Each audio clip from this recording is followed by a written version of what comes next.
It started, as royal stories so often do, with a whisper. Princess Charlotte refuses to call Camilla Grandma. The line spread like wildfire, a juicy tale of tension between a little girl and the new queen. But was it true? Or was it simply another myth woven into the endless fabric of royal gossip? What follows is not the fairy tale of a wicked step-grandmother and a rebellious princess, nor the scandal the tabloids desperately want you to believe. Instead, it is the real and far more fascinating story of how Princess Charlotte is growing up and the role Queen Camilla quietly plays in her life. Princess Charlotte Elizabeth Diana was born on a bright spring morning in May of 2015. Even her name was a statement. Charlotte for strength, Elizabeth for tradition, Diana for memory. From the very beginning, the world leaned in close. A toddler's wave from the hospital steps melted millions of hearts. At nursery school, teachers whispered she was polite, but endlessly chatty. At home, she was energetic, spirited, the kind of child who fills a room not with noise, but with presence. And already, Charlotte was making history. Thanks to the new rules of succession, she became the first girl in royal history not to be overtaken by a younger brother in the line to the throne. For centuries, daughters had been set aside, but not Charlotte. She held her place, a tiny shift in law, a monumental change for one little girl. On the outside, Charlotte's life is pageantry, parades, portraits, processions. But behind the gates of Adelaide Cottage in Windsor, it is surprisingly ordinary. She rides her bike down quiet lanes. She twirls through the kitchen in ballet shoes. She calls her mother Mummy and sneaks biscuits when she thinks no one is watching. Like her great-grandmother, the late Queen Elizabeth, Charlotte loves horses. And like her father, she has a mischievous streak, the same streak that once made her stick her tongue out at the crowd, while Catherine could only laugh. It is a life balanced carefully, royal duty on one side, childhood freedom on the other. But one absence has always been there. Charlotte never knew her paternal grandmother, Princess Diana, and yet Diana's shadow is everywhere. In photographs on the walls. In the middle, name Charlotte carries with such grace, in the stories her father shares, of kindness, of compassion, of courage. For Charlotte, Granny Diana is not a memory, but a legend, a figure to look up to, even if she can never meet her. And then there is Camilla, the woman who, for decades, was at the center of controversy, now standing as Queen Consort beside King Charles. Camilla has 5 grandchildren of her own. They call her by the playful nickname Gaga. And here lies one of the most whispered truths about Charlotte. She does not call Camilla Grandma. Scandal? No. Decision. Prince William made it clear from the beginning. Out of respect for Diana's memory, Camilla would never be pushed into the role of step-grandmother. Charlotte, George, and Louis would know her as their grandfather's wife. Friendly, supportive, but not grandma. They have 2 grandfathers and 1 grandmother, Michael and Carol Middleton, and King Charles. Camilla, meanwhile, occupies her own place, respected but set apart.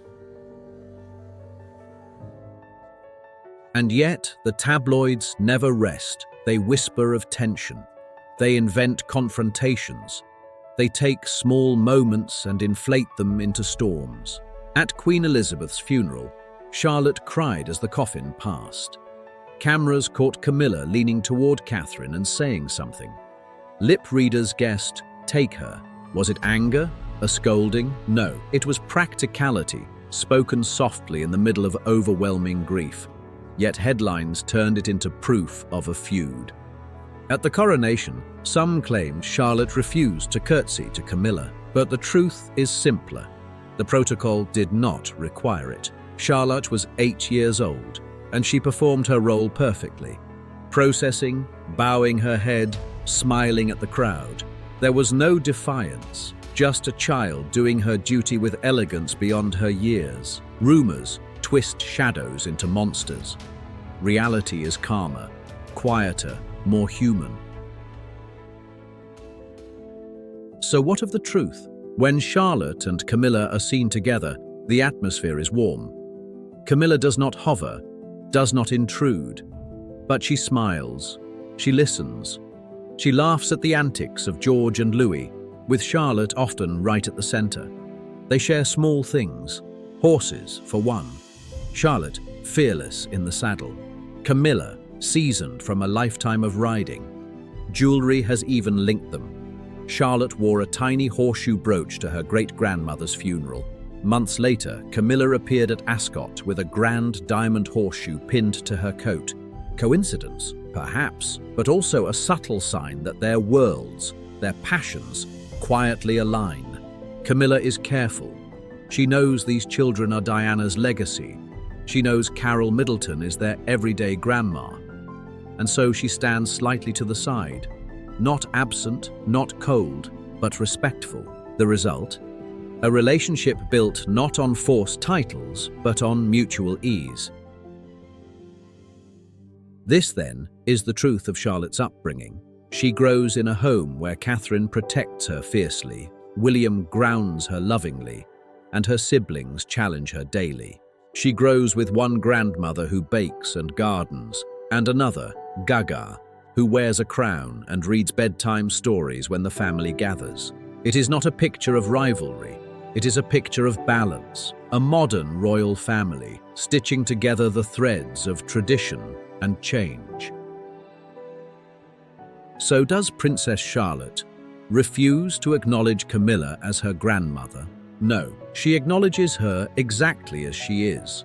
Her grandfather's wife, a kind step-grandma, and a queen who knows her place in a complicated family tree. And perhaps that is the most modern thing of all, because in this new generation, titles matter less than kindness. Appearances matter less than affection. And Princess Charlotte, with her confidence, her sparkle, and her steady upbringing, is proof that the monarchy is evolving. Not with scandal, but with subtlety. This is the story behind the headlines. Not the shouting of a feud, but the quiet truth of a little girl growing up loved, and a queen who knows when to step forward and when to step back. What do you think? Is this arrangement the perfect way to honor Diana's memory while welcoming Camilla into the fold? Or does it leave questions about how step relatives should fit into the royal future? Either way, Princess Charlotte is already showing the world that she can balance duty and individuality, history and modernity, with grace beyond her years. And that, perhaps, is the most royal quality of all.